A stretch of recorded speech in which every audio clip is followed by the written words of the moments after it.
It was a warm spring evening in 2017 when everything changed. David had been planning this moment for months, saving every dollar from his part-time job at the campus bookstore. The small velvet box felt heavy in his pocket as he walked hand in hand with Lisa through their favorite spot on campus.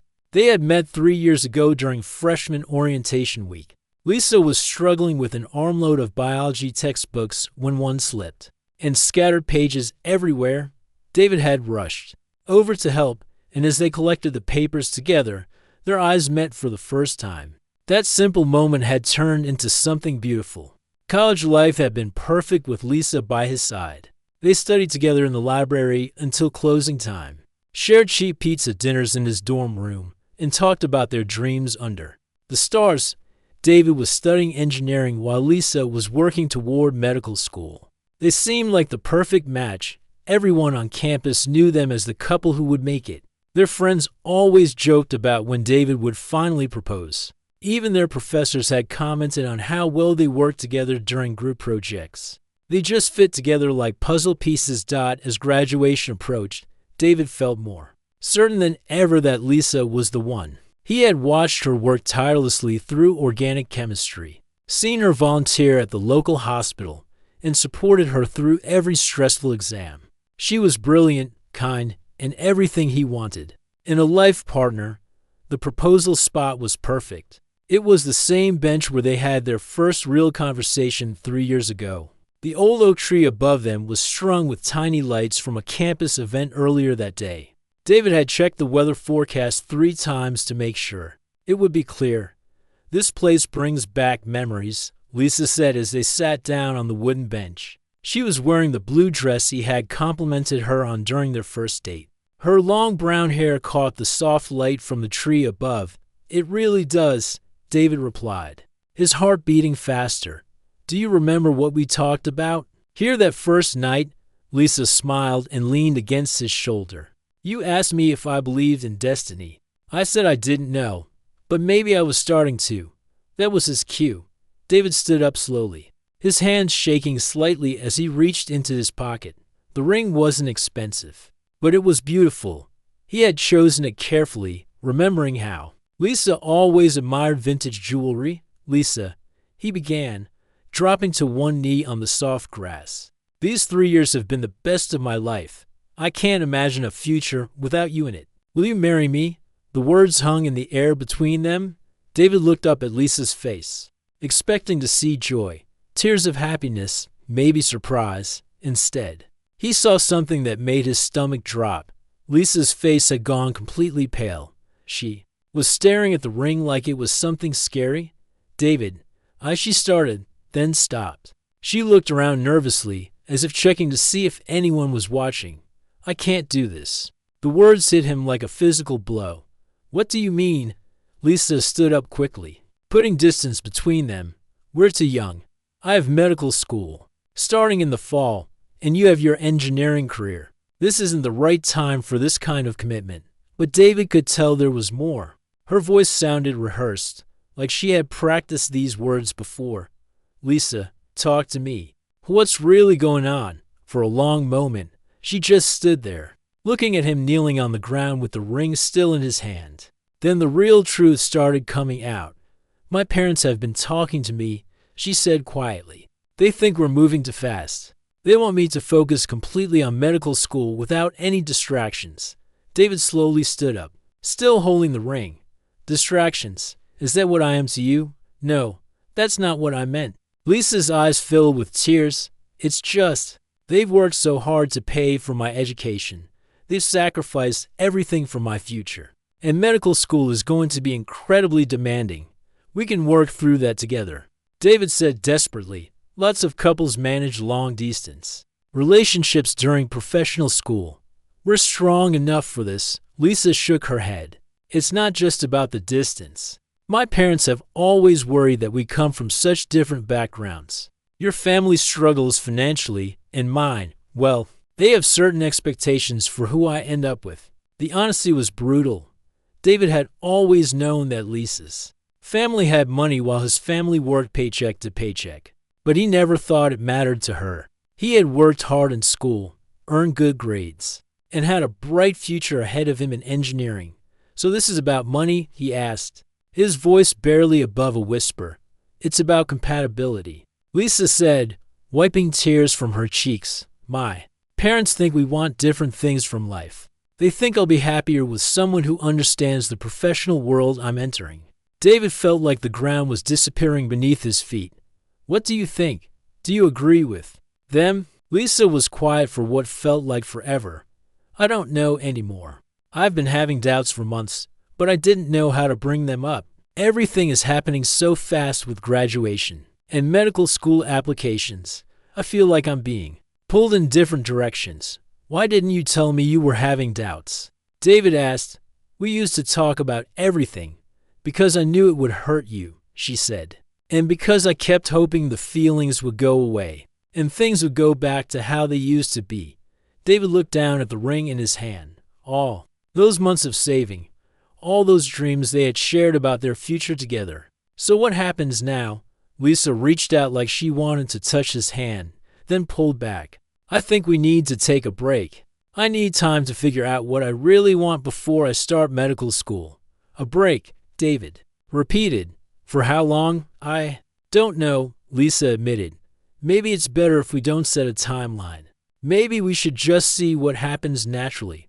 David closed the ring box with a soft click. "And what if what happens naturally is that you decide you don't want me in your life at all?" Lisa's tears were flowing freely now. "David, please don't make this harder than it already is. You're an amazing person, and you deserve someone who is completely sure about you." "I thought you were sure about me," he said. "I thought I was too." They stood there in silence as the reality sank in. 3 years of memories. 3 years of planning a future together, and it was ending with uncertainty and doubt. "I should go," Lisa finally said. "I have packing to finish for my move next week." David nodded, not trusting his voice. He watched as Lisa walked away across the campus they had explored together so many times. She didn't look back. 3 days later, David learned from mutual friends that Lisa had left for her medical program early. She hadn't said goodbye. The ring sat in his desk drawer, a reminder of the future that never happened. The next few weeks passed in a blur of graduation, ceremonies, and job preparations. David threw himself into work, accepting a position with an engineering firm in another city. Friends tried to check on him, but he insisted he was fine. But late at night, alone in his apartment, David would wonder what he could have done differently. Had he missed the signs that Lisa was pulling away? Should he have waited longer to propose? Was their love real, or had he been naive about what they actually meant to each other? The hardest part was accepting that sometimes love isn't enough. Sometimes timing, family pressure, and different life goals can tear apart even the strongest connection. David had learned that lesson the hard way, and it would shape how he approached relationships for years to come. The first year after Lisa left was the hardest of David's life. He threw himself into his new engineering job, working 12-hour days just to keep his mind busy. His small apartment felt empty and quiet. Every song on the radio reminded him of her. Every couple he saw walking down the street made his chest ache. David couldn't help himself from checking Lisa's social media. He would scroll through her photos from medical school, seeing her smiling with new friends, studying in fancy libraries, and looking happy without him. Each post felt like a knife twisting in his heart, but he couldn't stop looking. His friends back home tried to help. They invited him to parties and tried to set him up on dates. "You need to get back out there," his best friend Jake would say. But David wasn't ready. He would go on a date, spend the whole evening comparing the woman to Lisa, and then feel guilty about it. By his second year in the new city, something started to shift. David joined a hiking group at work, mostly because his boss suggested it would be good for team building. He didn't expect to enjoy it, but there was something peaceful about being outdoors that helped quiet his racing thoughts. The hiking group introduced him to rock climbing. At first, David was terrible at it.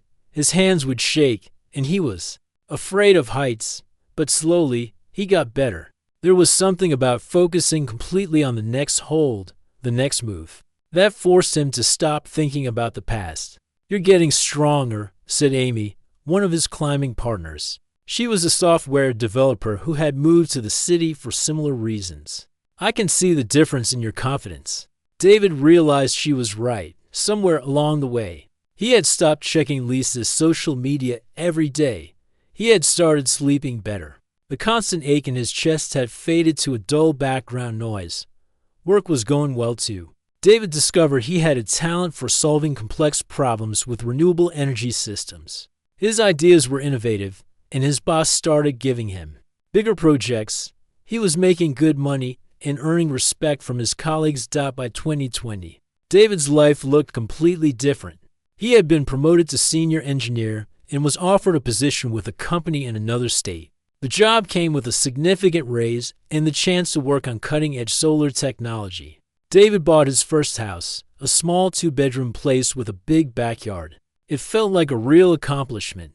He was no longer the heartbroken guy who moved away after college. He was building something solid and real. The same week he moved into his house, David adopted a rescue dog from the local animal shelter. The golden retriever mix was 3 years old and had been returned twice by previous owners. "He's a good dog," the shelter worker said. "He just needs someone patient." David named him Buddy, and they became inseparable. Buddy would go with him on weekend hikes and sleep at the foot of his bed every night. Having something that depended on him gave David a sense of purpose he hadn't felt in years. Around this time, David started mentoring younger engineers at his company. He remembered how overwhelming his first job had been and wanted to help others avoid some of the mistakes he had made. The mentoring work was rewarding in a way he hadn't expected. "You have a gift for teaching," his colleague Rebecca told him, after watching him explain a complex concept to a new hire. "You make difficult things seem simple." David was finally starting to feel like himself again. He dated occasionally, but nothing serious. He had learned to be content with his own company. The desperate need for someone else to complete him had faded. Meanwhile, Lisa's life was taking a very different path. Medical school was everything she had hoped and feared it would be. The coursework was brutal. The hours were long, and the competition was fierce. But she excelled at it. Lisa threw herself into her studies the same way David had thrown himself into work. After their breakup, she graduated near the top of her class and was accepted into a prestigious residency program at a major hospital. Her parents were thrilled. They had sacrificed a lot to pay for her education, and seeing her succeed felt like validation of all their hard work. "We're so proud of you," her mother would say during their weekly phone calls. But the success came at a cost. Lisa was working 80-hour weeks during residency. She barely had time to eat, let alone maintain relationships. She had a few brief romances with fellow medical students, but nothing lasted. There was one relationship that seemed promising. Dr. Ryan Mitchell was a fourth-year resident when Lisa was in her second year. He was smart, handsome, and came from a family of doctors. Her parents loved him immediately. "He understands your world," her father said when she brought Ryan home for Thanksgiving. "He knows what it takes to succeed in medicine." Lisa and Ryan dated for 2 years. On paper, they were perfect together. They both worked at the same hospital, understood each other's schedules, and had similar career goals. But something was missing. The easy conversation, the laughter, the feeling of being truly understood that she had experienced with David. When Ryan was offered a fellowship in California, he asked Lisa to come with him. "We could get married," he suggested, "start our lives together properly." Lisa said she needed time to think about it. That night, she found herself looking through old photos on her laptop. There was one from college. Her and David at a football game, both laughing at something ridiculous. She stared at it for a long time, remembering how natural everything had felt with him. She ended things with Ryan the next week. "I'm just not ready for that kind of commitment," she told him. But the truth was more complicated. She was starting to realize that what she and David had shared was special, and she hadn't found anything like it since. Lisa's parents were disappointed, but supportive. "Focus on your career," her mother advised. "The right person will come along when the time is right." In 2022, Lisa met Dr. Jonathan Hayes at a medical conference. He was older, established, and incredibly successful. He ran his own practice and had connections throughout the medical community. When he asked her out, Lisa's colleagues were impressed. He's one of the most respected surgeons in the state. Her friend Michelle said, "You should definitely say yes." Jonathan was charming and attentive. He took Lisa to expensive restaurants and introduced her to influential people. Her parents were over the moon when they met him. "This is exactly the kind of man we hoped you'd find," her father said. The relationship moved quickly. Within 6 months, Jonathan was talking about marriage. "You're perfect for me," he would say, "smart, beautiful, and you understand the demands of a medical career." Lisa felt like she was living the life she had always planned. Jonathan proposed with a massive diamond ring at a fancy restaurant. The wedding was elaborate, with hundreds of guests and coverage in the local society pages. But almost immediately after the wedding, things began to change. Jonathan expected Lisa to scale back her own medical practice to support his career. "My work is more established," he would say. "It makes sense for you to be the supportive spouse." When Lisa pushed back, Jonathan would become cold and dismissive. "I'm trying to help you understand how successful marriages work," he would say. "This isn't about what you want. It's about what's best for our future." Lisa started to feel trapped. The confident, accomplished woman she had become during medical school was slowly disappearing. Jonathan criticized her friends, her ambitions, and even the way she dressed. "You need to present yourself better if you want to be taken seriously." In this community, he would say. By 2023, Lisa realized she had made a terrible mistake. The life she thought she wanted was suffocating her. She started to remember the easy partnership she had shared with David, how he had supported her dreams instead of trying to control them. When Lisa tried to talk to Jonathan about their problems, he dismissed her concerns. "You're being emotional," he would say. "This is just stress from work." But it wasn't stress. It was the slow realization that she had chosen security over love, status over genuine connection, and now she was paying the price for that choice in ways she never could have imagined. It was a cold March evening in 2024 when David's quiet life was turned upside down. He was working late in his home office, reviewing blueprints for a new solar project, when Buddy started barking loudly at the front door. David looked at the clock. It was almost 9 p.m. Who would be visiting this late? Buddy rarely barked unless something was really wrong. David pushed back from his desk and walked to the front door, checking the security camera on his phone. Through the grainy footage, he could see a figure standing on his porch, soaked from the rain that had been falling all evening. When David opened the door, his heart nearly stopped. Standing there in a dark coat, her hair wet from the rain, was Lisa. But this wasn't the confident medical student he remembered from college, or the successful doctor he had seen in social media photos. This was someone who looked exhausted, scared, and desperate. "David," she said, her voice barely above a whisper. "I know I have no right to be here after all these years, but I didn't know where else to go." David stood frozen in the doorway, trying to process what he was seeing.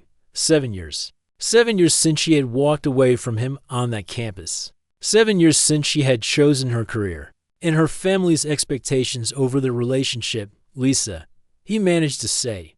"What are you doing here? How did you even find my address?" "I've been following your career," she admitted, looking down at her feet. "I know that sounds weird, but I needed to know you were okay. I saw you moved here for work, and I remembered you mentioning this neighborhood once." David noticed. She was shivering. Whether from cold or nerves, he couldn't tell. Despite everything that had happened between them, he couldn't leave her standing in the rain.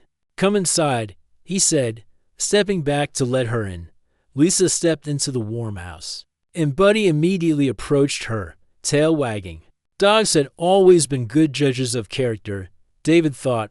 Lisa bent down to pet him, and David could see her hands were shaking. "This is Buddy," David said, trying to fill the awkward silence. "I adopted him a few years ago." "He's beautiful," Lisa said, and David could hear the tears in her voice even though she was trying to hide them. They stood in his living room, 7 years of history hanging between them. David couldn't help but notice that Lisa looked different.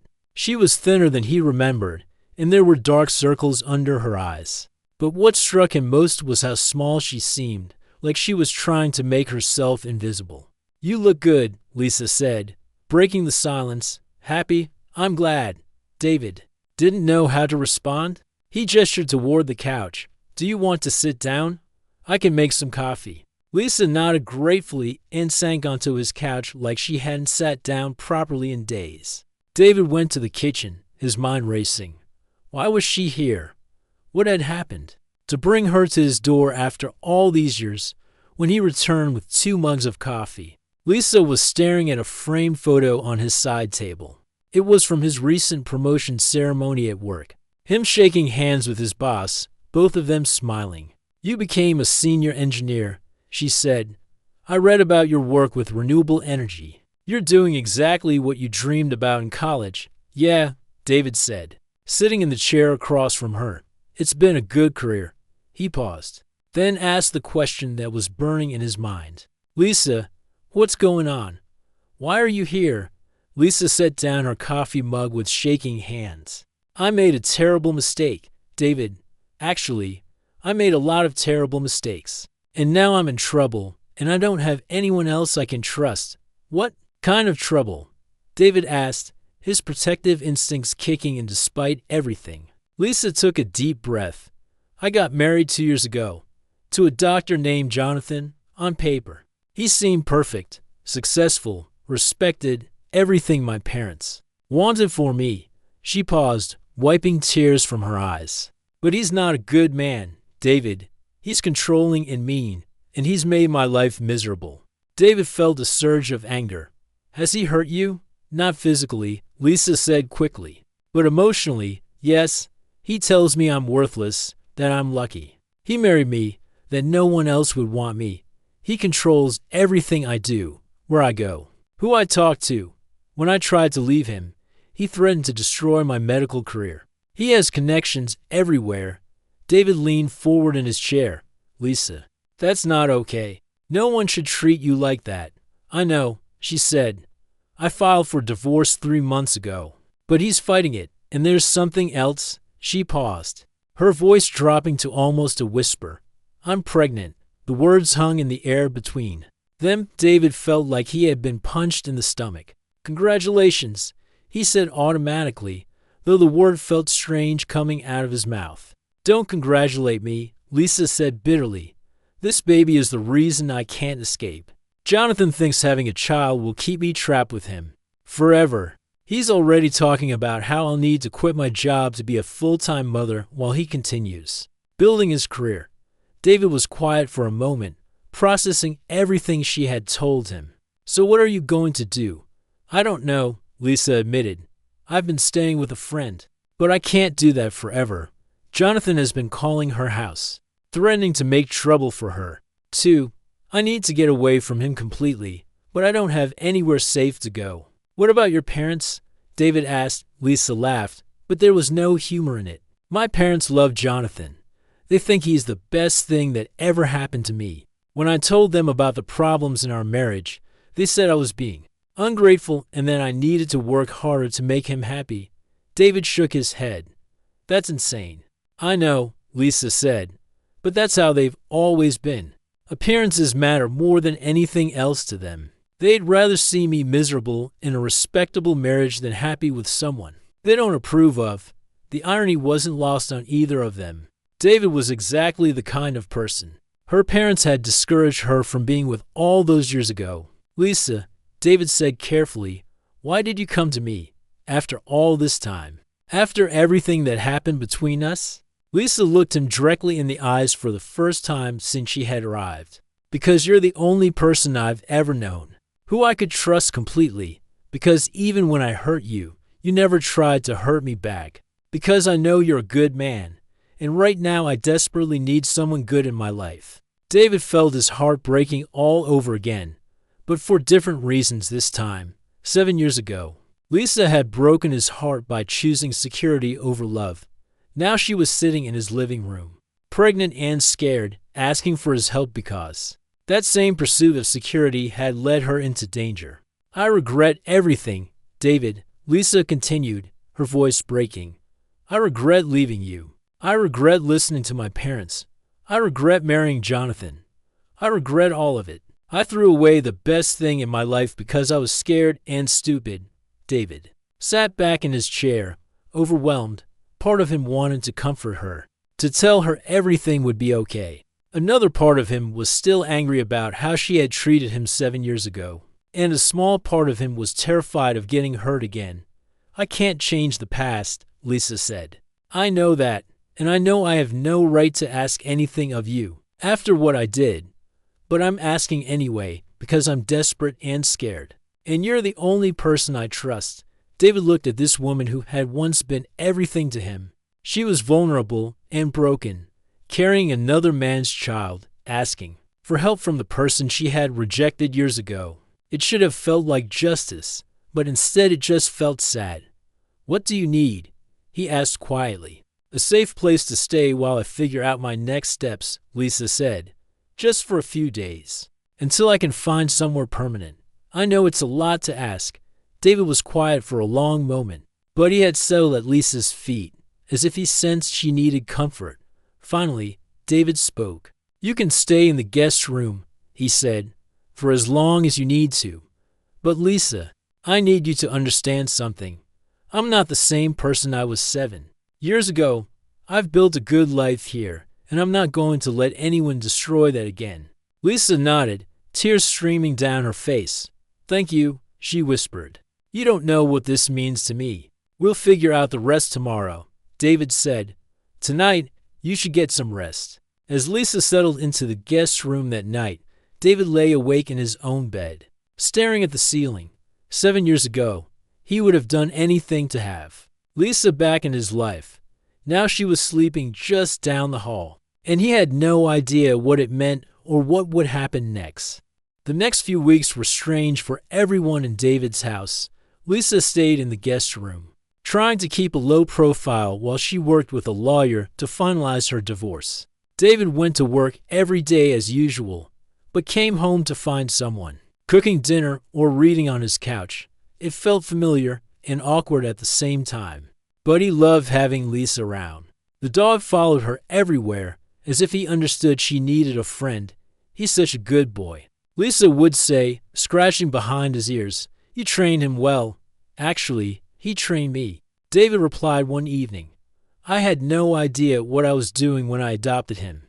We figured it out together. Lisa smiled.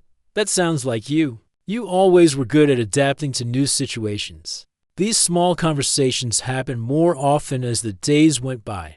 They would talk about work, about Buddy, about anything except the big questions hanging over them.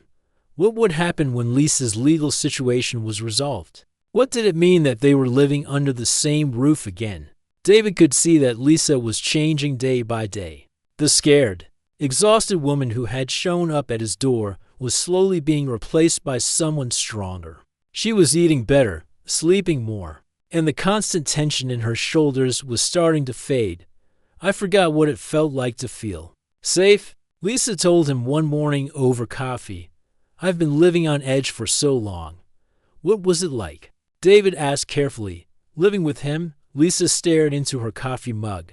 At first, I thought I was being too sensitive. He would make comments about my cooking or my clothes, and I would think maybe he was just trying to help me improve. But then it got worse. David felt his jaw clench. How much worse? He would go through my phone, questioning every text message and phone call. He made me quit the book club I had joined because he said the other women were a bad influence. When I got promoted at the clinic, he said it was only because they felt sorry for me. That's not normal, Lisa, David said. That's not how people who love you are supposed to treat you. I know that now, she said. But when you're in it, when it happens slowly, you start to believe maybe they're right. Maybe you really are as worthless as they say you are. David had to get up and walk around the kitchen to calm himself down. The idea of someone treating Lisa that way made him furious. You're one of the smartest, most capable people I've ever known, he said. Don't let anyone convince you otherwise. Lisa looked up at him with surprise. You still think that, after everything? Your intelligence and worth as a person didn't change because you made some bad decisions, David said. We all make mistakes. As the weeks passed, David found himself remembering why he had fallen in love with Lisa in the first place. She was funny, asking about his work projects and making jokes about engineering problems she didn't understand. She was thoughtful, always cleaning up after herself and buying groceries to contribute to the household. But David was also cautious. He had built a good life without her, and he wasn't going to throw that away just because old feelings were resurfacing.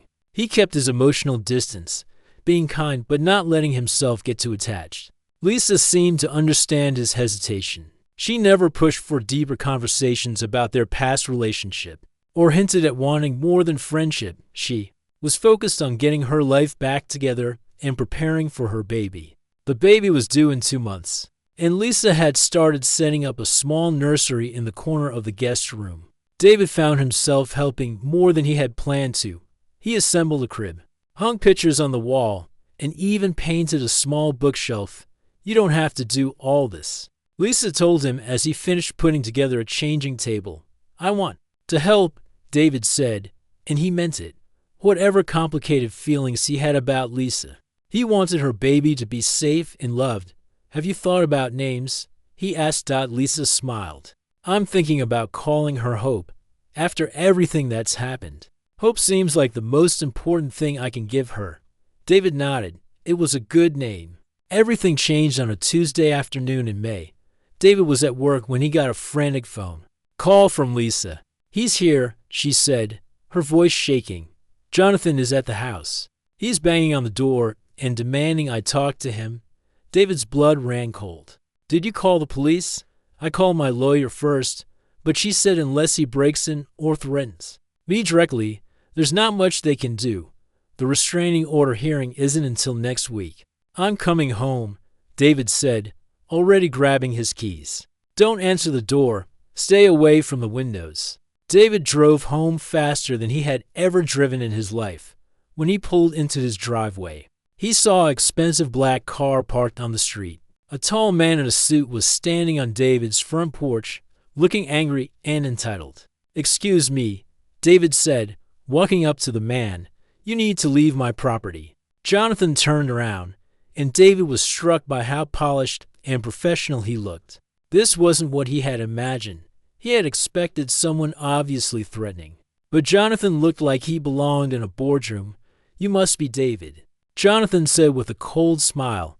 Lisa's mentioned you? I'm her husband, soon-to-be ex-husband. David corrected. And you're trespassing. I just want to talk to my wife, Jonathan said. Surely you can understand that. She doesn't want to talk to you, David replied. That's why she's here instead of at home. With you? Jonathan's polite mask slipped for just a moment, and David saw the anger underneath. She's carrying my child, he said. She belongs with me. She belongs wherever she chooses to be, David said firmly, and she's chosen to be here. So you need to leave. You think you're helping her? Jonathan asked. You're just making this harder for everyone. Lisa needs stability, not some misguided rescue attempt from an old boyfriend. David stepped closer. I think you should leave now, before I call the police myself. For a tense moment, the two men stared at each other. David could see why Lisa had been intimidated by Jonathan. He had an air of authority and control that probably worked well in professional settings. But David had spent years building his own confidence, and he wasn't backing down. This isn't over, Jonathan said finally. Lisa will come to her senses eventually. Maybe, David said. But it will be her choice. Jonathan got in his car and drove away. But not before taking a long look at David's house like he was memorizing. David found Lisa sitting on the kitchen floor with Buddy pressed against her side. She was shaking and crying. I'm so sorry, she said. I never should have brought this mess into your life. David sat down next to her on the floor. Hey, you don't have to apologize for asking for help. That guy is intimidating, but he's just a bully. And bullies only have power if you let them. He used to be different, Lisa said. Or maybe I just didn't see who he really was when we were dating. He seemed protective and strong. I thought that's what I wanted. What changed your mind? David asked. Lisa was quiet for a moment. I started remembering what it felt like to be with someone who actually respected me, someone who supported my dreams instead of trying to control them. David felt his heart skip a beat. Lisa, I'm not asking for anything, she said quickly. I know you don't trust me anymore, and I understand why. I just want you to know that being here, feeling safe again, has reminded me what I threw away. 7 years ago, before David could respond, Lisa suddenly grabbed his arm. Something's wrong, she said. I think the baby is coming. The next few hours were a blur. David drove Lisa to the hospital, called her doctor, and sat with her through the early stages of labor. Lisa's labor progressed quickly, and before they knew it, she was ready to deliver. Do you want me to leave? David asked as the medical team prepared for delivery. Please stay, Lisa said, gripping his hand. I don't want to do this alone. David had never experienced anything like watching a baby being born. When the doctor placed the tiny, crying infant on Lisa's chest, he felt tears in his own eyes. The baby was perfect, small and red and absolutely beautiful. Hello, Hope, Lisa whispered, stroking the baby's tiny head. You're safe now. We're all safe. David looked at Lisa holding her daughter, and something shifted inside him. This wasn't just about his history with Lisa anymore. This was about family, about protecting people who needed protection, about choosing love over fear. She's beautiful, David said softly. She is, Lisa agreed, looking up at him with tears in her eyes. Thank you for being here. Thank you for everything. As they sat in the quiet hospital room, with baby Hope sleeping peacefully, David realized that his life had changed again. But this time, the change didn't scare him. It felt right, like pieces of a puzzle finally falling into place. 6 months after Hope was born, Lisa had completely transformed her life. She rented a small apartment just 10 minutes from David's house and started working at a family medical clinic in town. The scared, broken woman who had shown up at David's door was gone, replaced by a confident mother who was rebuilding her world piece by piece. David had become Hope's unofficial uncle. He would stop by Lisa's apartment after work, bringing dinner or groceries, and spend time playing with the baby. Hope would light up whenever she saw him, reaching her tiny hands toward his face and giggling when he made funny voices. She really loves you, Lisa said one evening as David held Hope while she prepared bottles for the next day. I love her, too, David admitted. She's such a happy baby, Lisa smiled. She feels safe. That makes all the difference. The divorce had been finalized 3 months earlier. Jonathan had tried to fight for custody, but his behavior during the proceedings had worked against him. The judge had been unimpressed with his attempts to control the situation and had given Lisa full custody with only supervised visits for Jonathan. He hasn't even asked to see her, Lisa told David. I think he realized that being a father would interfere with his precious career. David was glad Jonathan was out of their lives, but he worried about Lisa sometimes. She worked hard at the clinic, took care of Hope, and managed all the responsibilities of single motherhood. She never complained, but he could see the exhaustion in her eyes some days. You don't have to do everything alone, he told her one evening when he found her falling asleep while feeding Hope. I'm fine, Lisa said automatically. You're exhausted, David corrected gently. Why don't you let me take Hope for the weekend sometimes? You need a break. Lisa looked at him with surprise. You would do that? Of course I would.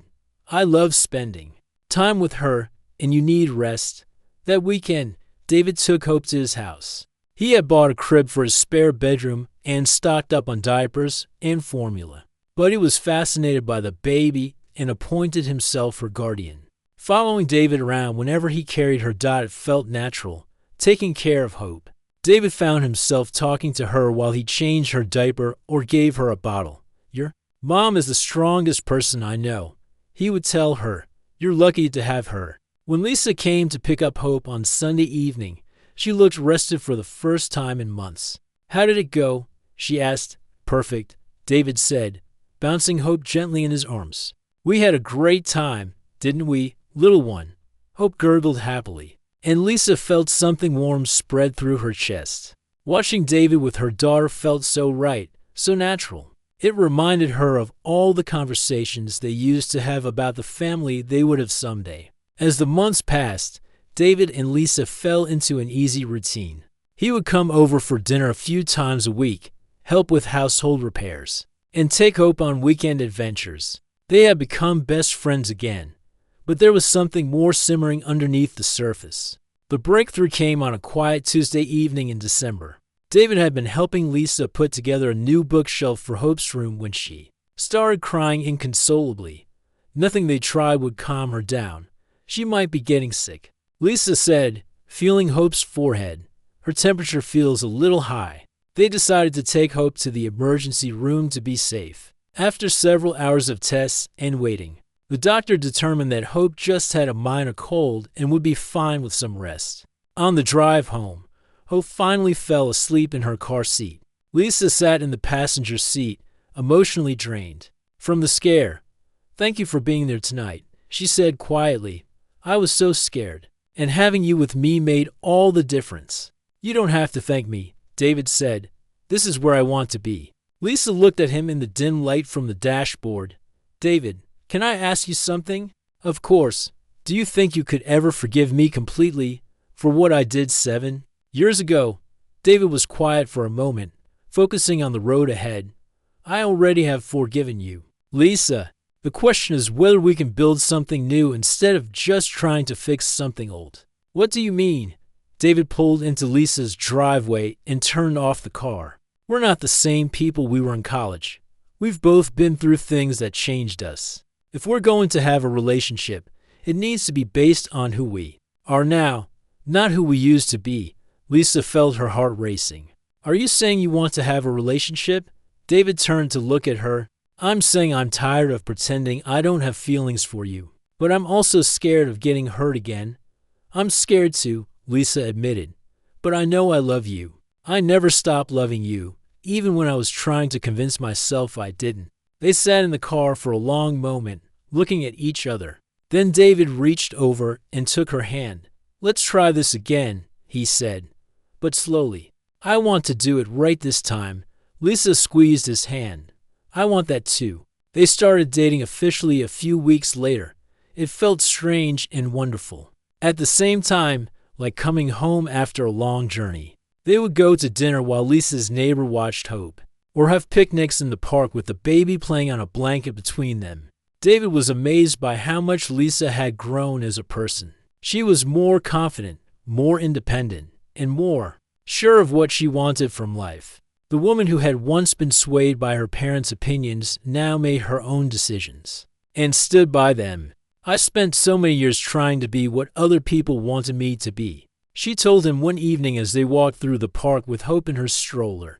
"It took losing you to realize that I needed to figure out who I really was." "And who are you?" David asked. Lisa smiled. "I'm a mother, a doctor, and a woman who's learned that love is more important than status. I'm someone who chooses substance over appearances, and genuine connection over convenient arrangements." "I like this version of you," David said. "I like this version of me too." A year after they started dating again, David knew he wanted to propose. But this time, he wanted to do it differently. No grand gestures or fancy locations, just honesty and love. He proposed on a Saturday morning in Lisa's apartment. Hope was crawling around on the living room floor, babbling happily to herself. Lisa was in her pajamas, her hair messy from sleep, making coffee in the kitchen. "Lisa," David said, getting down on one knee right there in the middle of the chaos. She turned around and gasped when she saw him holding a ring box. "This isn't about grand romantic gestures or perfect timing," David said. "This is about choosing each other every day, even when life gets messy. It's about building a family together, supporting each other's dreams, and creating something real and lasting." Lisa was crying before he even finished talking. "Will you marry me?" he asked. "Will you let me be Hope's dad and your partner in everything?" "Yes," Lisa whispered, then louder. "Yes, absolutely yes." David slipped the ring onto her finger, and Hope clapped her hands like she understood what was happening. They had a small wedding 6 months later in David's backyard. Hope, now walking and chattering constantly, was their flower girl. She wore a tiny white dress and carried a basket of petals that she threw enthusiastically in all directions. Lisa's parents came to the wedding, though they still weren't completely comfortable with David, but they could see how happy their daughter was, and they were slowly learning to accept that her happiness mattered more than their expectations. You know, Lisa's mother said to David during the reception, "I was wrong about you. You're exactly what she needed." David adopted Hope officially after the wedding. The day the adoption was finalized, they celebrated by going to the same park where David used to propose to Lisa 7 years earlier.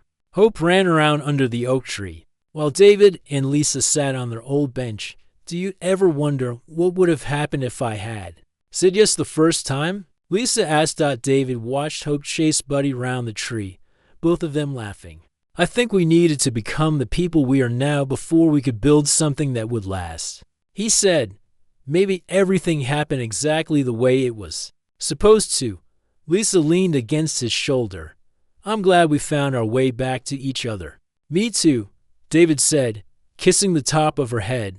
2 years later, they welcomed their son into the world. Hope was excited to be a big sister, carefully helping David change diapers and singing lullabies to the baby in her sweet, off-key voice. David had learned that love isn't just about the big moments or the perfect timing. It's about choosing each other through all of life's complications, supporting each other's growth, and building something stronger from the pieces of what came before. Sometimes the best love stories aren't about getting it right the first time.